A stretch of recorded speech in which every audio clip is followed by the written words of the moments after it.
Good evening and welcome to the Wales Report, where we examine the issues affecting lives in Wales and question those making the decisions. On tonight's programme, Wales will soon have two of the UK's biggest prisons. A so-called super prison in Wrexham and Park Prison in Bridgend will open an extension at the end of the year. But these are prisons for men.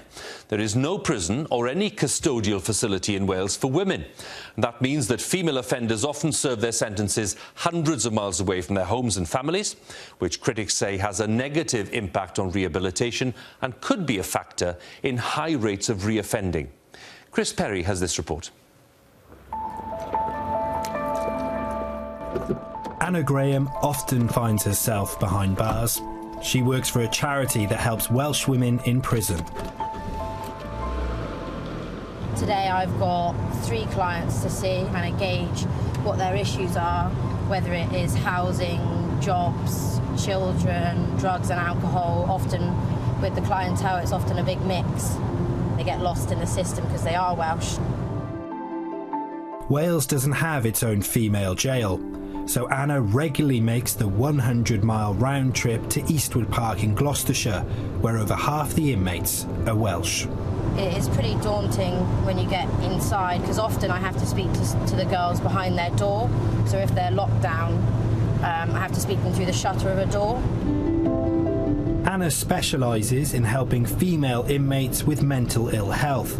She says their problems are often made worse because they're serving time far from home. It is distressing when you go in and you see someone that was okay 2 weeks ago when I went in, and then I come in and they're in a real kind of state. One Welsh woman encountered this kind of distress every day while she was serving a 10-year sentence in various prisons across England. You saw there was a frustration with the Welsh women compared to a lot of the local girls. Women being really, upset and anxious. You can't see your family and your children. It was pretty much impossible altogether for them to have visits. Everything kind of breaks down. Female prisoners from Wales will be held, on average, at least 100 miles from home. Liz witnessed how these long distances cause serious problems for women with children. They automatically, a lot of the time, have their children go into care. They're so far away, so they can't gain any sort of access, even on prison visits, because there's no one to be able to bring the children that far. That separation can go on for a long time. It's believed that because Welsh women are often held long distances from home, they're at greater risk of ending up back behind bars after release. Reoffending generally is a huge problem amongst women prisoners from across the UK. It's estimated that over half of the 4,000 women currently serving time will reoffend. Liz made friends with many Welsh women locked in this cycle of crime and punishment. They'd complain that services which could stop them reoffending weren't available to them because they were held in English jails. You can't get appointments to see probation officers. They're so far away, they won't travel to see you. You can't get appointment with any sort of charity group or different agencies to do with counselling, to do with health, to do with children. When people are leaving prison and they just say, I'll see you next week. Over the last decade, parliamentary inquiries and expert reports have warned successive governments about the lack of custodial facilities for women in Wales. Last summer, the Justice Committee said this should be dealt with urgently, and yesterday, a cross-party group of Welsh MPs launched a new inquiry into the situation, which has been called unacceptable.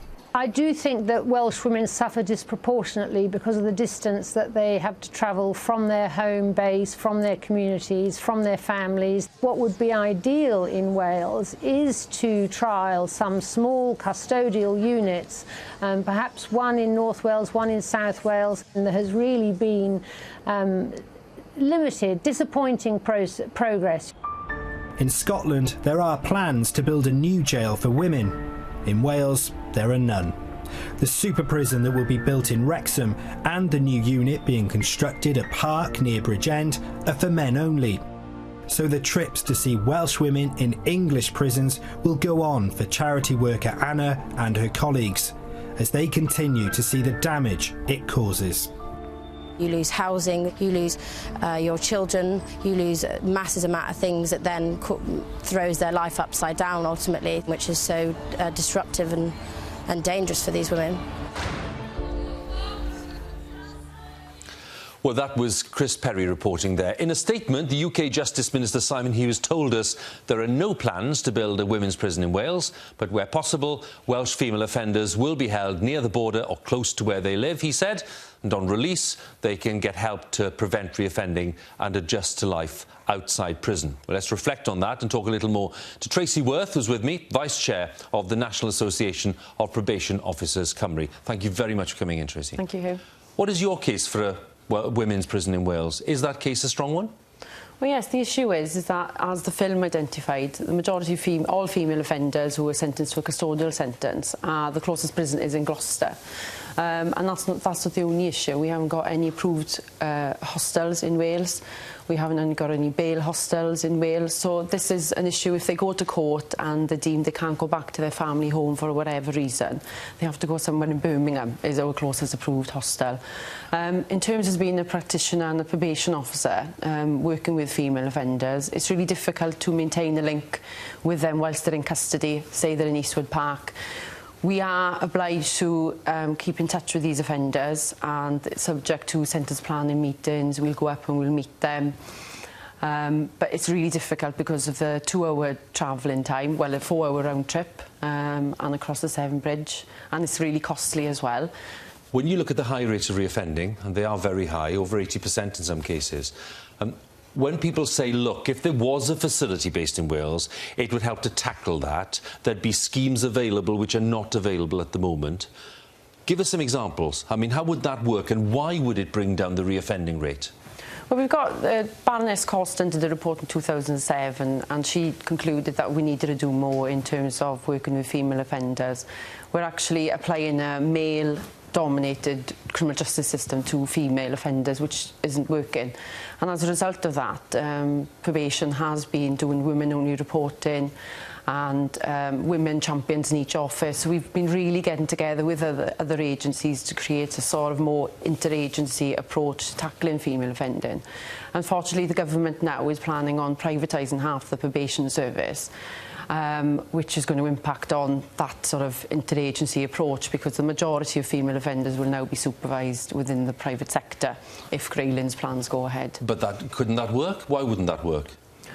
I just don't believe that a private company such as the multinationals, I just don't think they're going to focus on a marginalised, short, a minority group of offenders, the female offenders. They make up, I think, 4% of the offenders that we supervise, and we supervise 250,000 offenders currently. Isn't that one of the problems? Because the numbers are relatively small, people aren't really thinking that the resources should go there. There are bigger problems in the criminal justice system, not least to do with men's prisons, and that's where the investment's going, and really it is because there are relatively small numbers of women involved. Yes, it's the same as probation. We'll focus on high-risk cases, high-risk of harm cases. And obviously, a lot of female offenders have got really complex issues, they've got children, and being so far away from their children. And I've supervised offenders who've had their children taken off them whilst they've been in custody. And supervising them through that order when they come out is really, really difficult. And they usually end up in prison because they feel like they've got nothing left to live for anymore. They've already, social services have intervened, they've lost their children.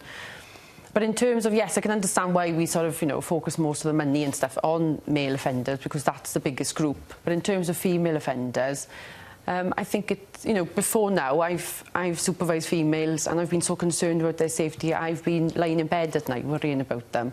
I've sentenced females before to custody because they're not safe in the community, mainly because of the abuse that they're suffering at the hands of their partner.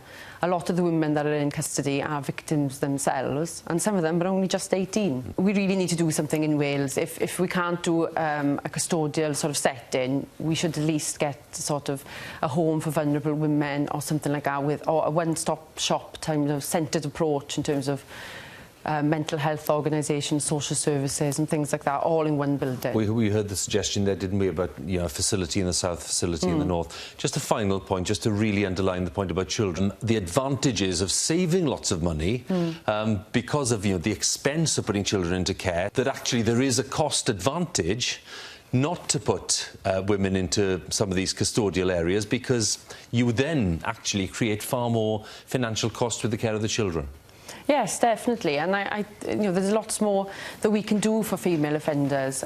They have complex needs, and it's not just, we're breaking up families here. We're putting females into custody and breaking that link with their children, and the effects of that are everlasting, the psychological damage for both the children and the parents. I mentioned the statement from Simon Hughes, the UK Justice Minister. No real suggestion there. I mean, he did say, well, they can be held near the border. Well, that's the Gloucestershire example, or as near as possible to where they live. But that could be anywhere in Wales, clearly.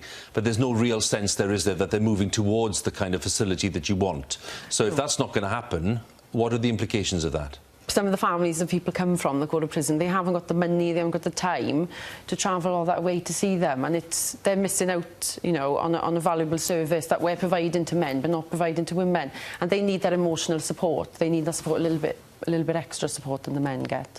Tracy Worth, good of you to come in. Thank you very much. Thank you, Hugh.